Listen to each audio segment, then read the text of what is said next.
Hello दोस्तों, स्वागत है आपके अपने YouTube channel Vinod Hindi point में। आज हम पढ़ने वाले हैं संपूर्ण हिंदी साहित्य से संबंधित महत्वपूर्ण प्रश्नोत्तरी। प्रश्नोत्तरी का आज हमारा ये 11वां भाग है। इससे पहले अगर आप चैनल पर नए हैं तो चैनल को सब्सक्राइब कर लीजिए, वीडियो को शेयर कर दीजिए। तो चलिए शुरू करते हैं आज का ये वीडियो। सबसे पहला प्रश्न है, निम्नलिखित कवियों के जीवन काल का सही आरोही क्रम कौन सा होगा? कवियों के जीवन काल का सही आरोही क्रम कौन सा होगा? भूषण, मतीराम, बिहारी, देव।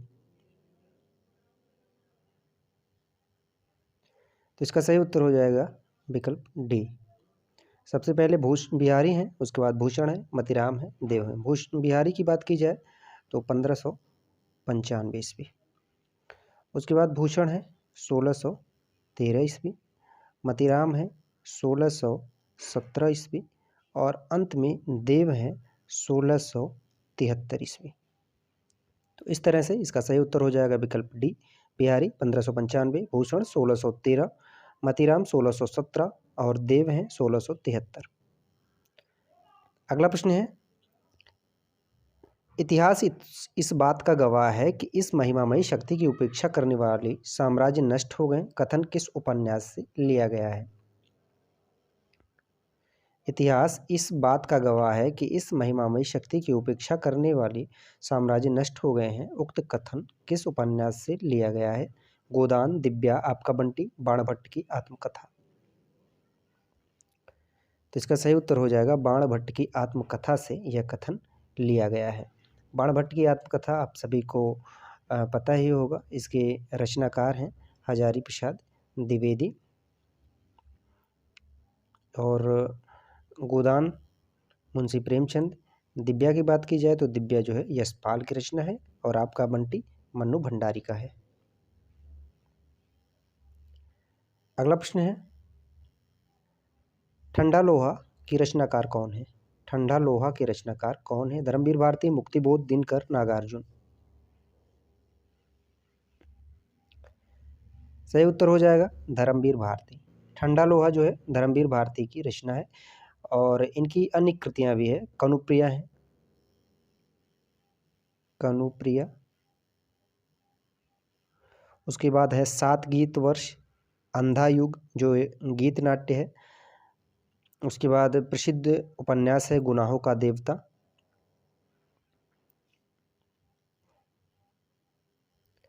अगला प्रश्न है, इन कवियों को आरोही क्रम में व्यवस्थित करें। पंत प्रसाद निराला महादेवी, प्रसाद निराला पंत महादेवी, निराला प्रसाद पंत महादेवी, महादेवी पंत निराला प्रसाद। तो इसका सही उत्तर हो जाएगा बी, प्रसाद निराला पंत महादेवी। जयशंकर प्रसाद का जन्म जो है 1889 ईस्वी। उसके बाद सूर्यकांत त्रिपाठी निराला 1899 ईस्वी, कहीं कहीं आपको 96 भी मिलेगा। सुमित्रा नंदन पंत 1900 और महादेवी वर्मा जो है 1907।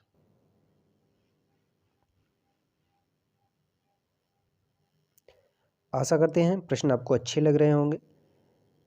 वीडियो को शेयर कर दीजिए। चैनल पर नए हैं तो चैनल को सब्सक्राइब कर लीजिए। इसका कोई चार्ज नहीं है, निःशुल्क है। निम्नलिखित में प्रसादोत्तर नाटक है। निम्नलिखित में प्रसादोत्तर नाटक है। तीसरा हाथी, बिनबाती के दीप, सेतुबंध, उपयुक्त सभी।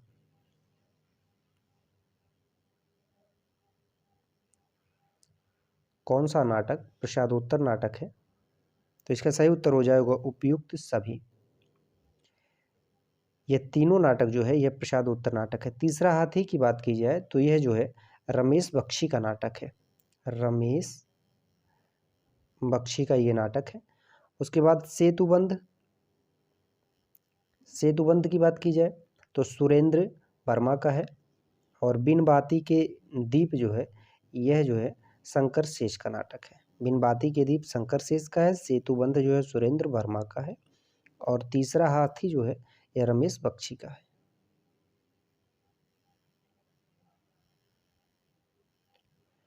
अगला प्रश्न है, इनमें से कौन अलंकारवादी आचार्य नहीं है? अलंकारवादी आचार्य नहीं है केशव, जयदेव, भामा, आनंद वर्धन।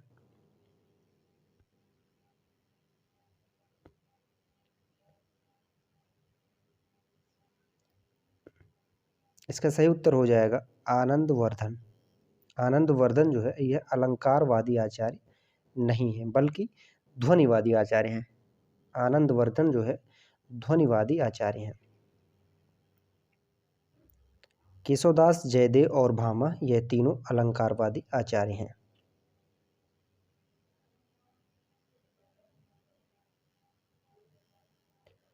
अगला प्रश्न है, ब्रह्मानंद सहोदर किसे कहते हैं? ब्रह्मानंद सहोदर कई बार परीक्षा में पूछा गया है। ब्रह्मानंद सहोदर किसे कहते हैं? रस, वक्रोक्ति, ध्वनि, अलंकार। सही उत्तर हो जाएगा, रस को जो है ब्रह्मानंद सहोदर कहा जाता है। रस को ब्रह्मानंद सहोदर कहा जाता है। वक्रोक्त की बात की जाए तो वक्रोक्ति संप्रदाय के प्रवर्तक कुंतक हैं और ध्वनि संप्रदाय के आनंदवर्धन है। अलंकार की बात की जाए तो भामह है।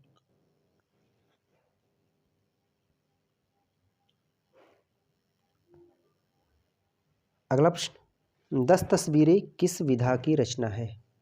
10 तस्वीरें किस विधा की रचना है?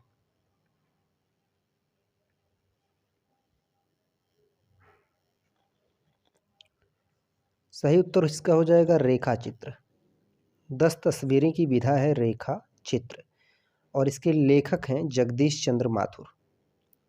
जगदीश चंद्र माथुर और इसका प्रकाशन वर्ष जो है 1963 ईस्वी में है हुआ है। 10 तस्वीरें, विधा है रेखा चित्र और इसके लेखक हैं जगदीश चंद्र माथुर। प्रकाशन वर्ष है 1963 ईस्वी।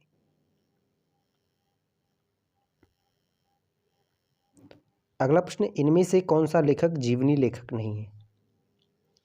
डॉक्टर रामविलास शर्मा, अज्ञे, अमृत राय, विष्णु प्रभाकर। कौन सा लेखक जीवनी लेखक नहीं है? सही उत्तर हो जाएगा अज्ञे। अज्ञे जो है यह जीवनी लेखक नहीं है, जबकि रामविलास शर्मा, अमृत राय, विष्णु प्रभाकर यह तीनों जीवनी लेखक हैं।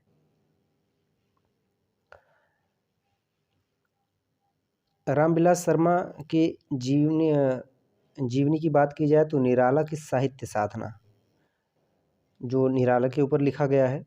अमृत राय की कलम का सिपाही मुंशी प्रेमचंद के ऊपर लिखा गया है। विष्णु प्रभाकर की बात की जाए तो बहुत ही प्रसिद्ध कृति है, कई बार परीक्षा में पूछा गया है, आवारा मसीहा।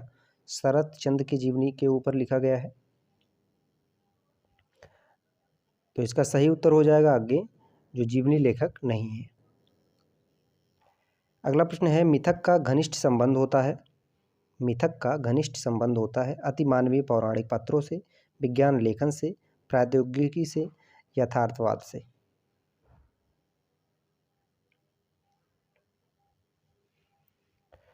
तो इसका सही उत्तर हो जाएगा अतिमानवीय पौराणिक पात्रों से मिथक का संबंध होता है। अतिमानवीय पौराणिक पात्रों से। अगला प्रश्न है, आत्मा अनुभव एवं आत्माभिव्यक्ति को काव्य के लिए आवश्यक माना गया है। आत्मा अनुभव, यहाँ जो है लिखावट में थोड़ी गलती हो गई है। आत्मानुभव एवं आत्माभिव्यक्ति के को काव्य के लिए आवश्यक माना गया है। यह कथन किस आलोचक का है?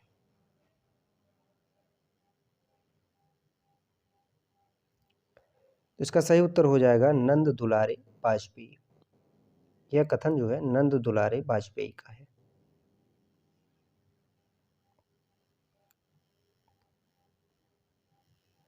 अगला प्रश्न है, भारत भारती काव्य का प्रकाशन वर्ष क्या है? भारत भारती काव्य का प्रकाशन वर्ष क्या है?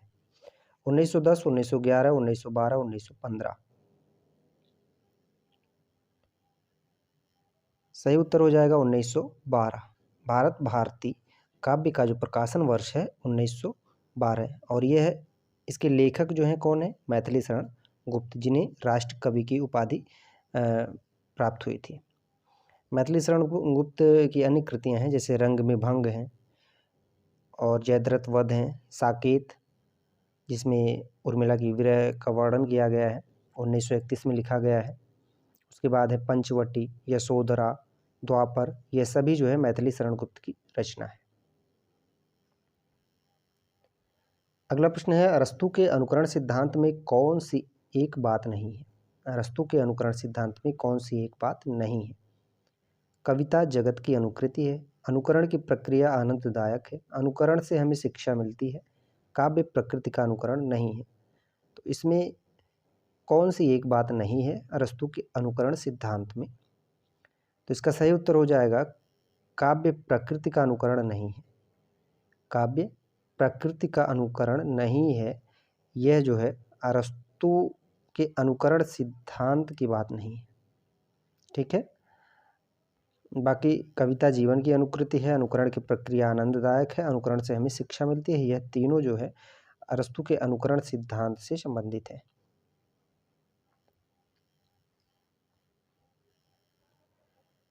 अगला प्रश्न है, किसकी मान्यता है कि औदात्य अभिव्यक्ति की उच्चता और उत्कृष्टता का नाम है? पाश्चात्य काव्यशास्त्र और भारतीय काव्यशास्त्र से संबंधित जितने भी प्रश्न होते हैं वह बहुत ही निर्णायक होते हैं, क्योंकि बहुत सारे विद्यार्थियों का यह टॉपिक जो है थोड़ा कमज़ोर होता है। किसकी मान्यता है कि औदात्य अभिव्यक्ति की उच्चता और उत्कृष्टता का नाम है? अरस्तू, प्लेटो, लोंजाइनस, वर्डवर्थ।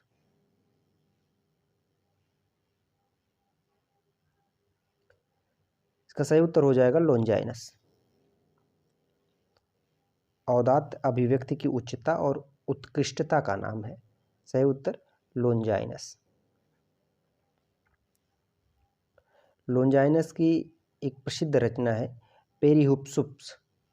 पेरिहुप्सुस। अगला प्रश्न है, छायावाद को स्थूल के प्रति सूक्ष्म का विद्रोह है, यह कथन किसने कहा? छायावाद को स्थूल के प्रति सूक्ष्म का विद्रोह किसने कहा? डॉक्टर नगेंद्र, आचार्य रामचंद्र शुक्ल, रामविलास शर्मा, रामकुमार वर्मा।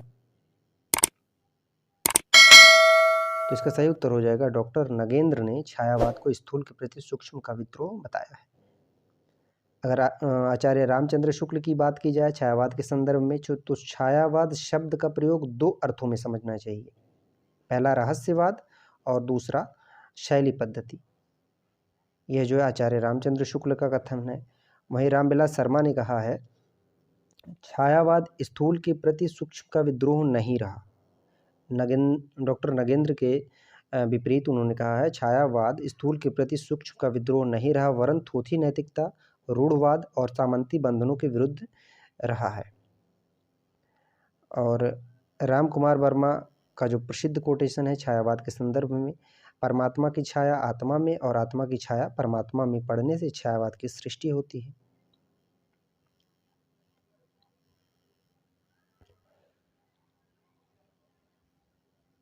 अगला प्रश्न है, निम्नलिखित में से कौन सी कहानी प्रसाद द्वारा रचित नहीं है? ममता, सुजान भगत, साल्वती, छाया।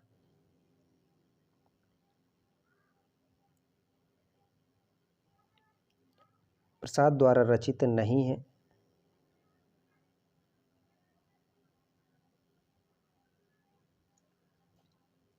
तो इसका सही उत्तर हो जाएगा सुजान भगत।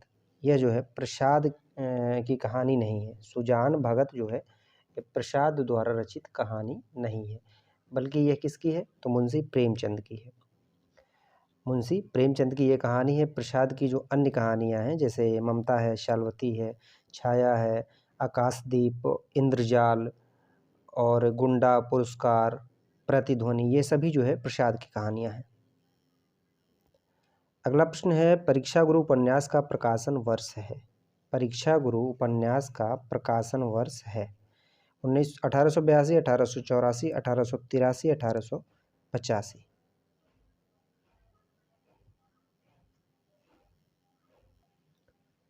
इसका सही उत्तर हो जाएगा 1882 ईस्वी। परीक्षा गुरु उपन्यास का जो प्रकाशन वर्ष है 1882 ईस्वी, और इसके लेखक हैं लाला श्रीनिवास दास। लाला श्रीनिवास दास परीक्षा गुरु उपन्यास के लेखक हैं। आचार्य रामचंद्र शुक्ल ने परीक्षा गुरु को हिंदी का प्रथम उपन्यास माना है। प्रकाशन वर्ष है 1882 ईस्वी। अगला प्रश्न है, ठेठ हिंदी का ठाठ तथा अधखिला फूल किसके उपन्यास है? ठेठ हिंदी का ठाठ तथा अधखिला फूल किसके उपन्यास है? प्रेमचंद, निराला, दिनकर या फिर हरिऔध? ठेठ हिंदी के ठाठ। सही उत्तर हो जाएगा हरिऔध। अधिखिला फूल और ठेठ हिंदी का ठाठ जो उपन्यास है यह जो है हरिऔध का है। ठेठ हिंदी का ठाठ 1899 ईस्वी में लिखा गया है। प्रेमचंद के उपन्यास आप सभी को मालूम ही होगा, जैसे सेवा सदन है, रंगभूमि, गबन, कर्मभूमि, निर्मला, कायाकल्प, गोदान इनका अंतिम उपन्यास है। मंगलसूत्र अपूर्ण उपन्यास माना जाता है। और निराला के जो महत्वपूर्ण उपन्यास हैं जैसे अप्सरा हैं, अलका हैं और चोटी की पकड़ इनका अधूरा उपन्यास है। कुल्ली भाट, प्रभावती।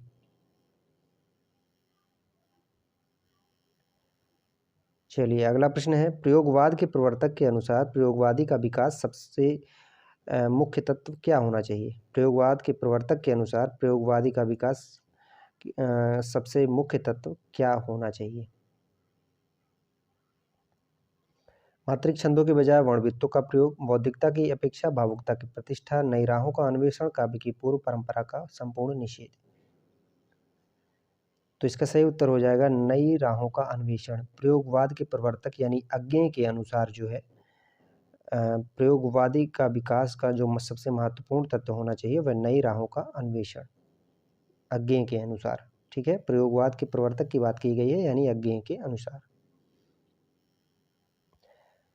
प्रयोगवाद का जो प्रारंभ हुआ है वह 1943 ईस्वी, ठीक है, 1943 ईस्वी में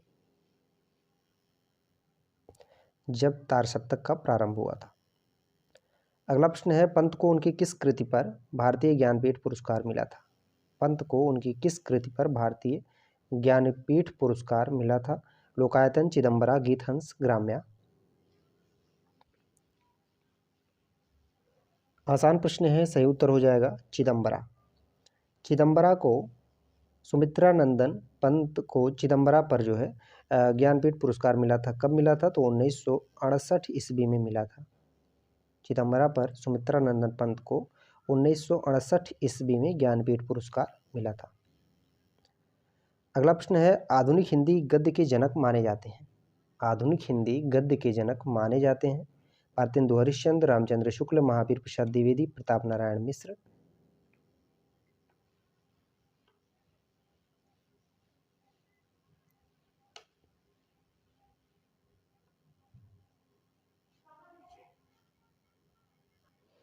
बताइए, आज का हमारा अंतिम प्रश्न है। सही उत्तर हो जाएगा भारतेंदु हरिश्चंद्र। आधुनिक हिंदी गद्य के जनक माने जाते हैं भारतेंदु हरिश्चंद्र। प्रश्न कैसे लगे आप सभी कमेंट करके ज़रूर बताएं। इसी तरह के प्रश्नों को हम बराबर लाते रहते हैं। चैनल पर नए हैं तो चैनल को सब्सक्राइब कर लीजिए, वीडियो को शेयर कर दीजिए। मिलते हैं अगले वीडियो में नए प्रश्नों के साथ, तब तक के लिए नमस्कार।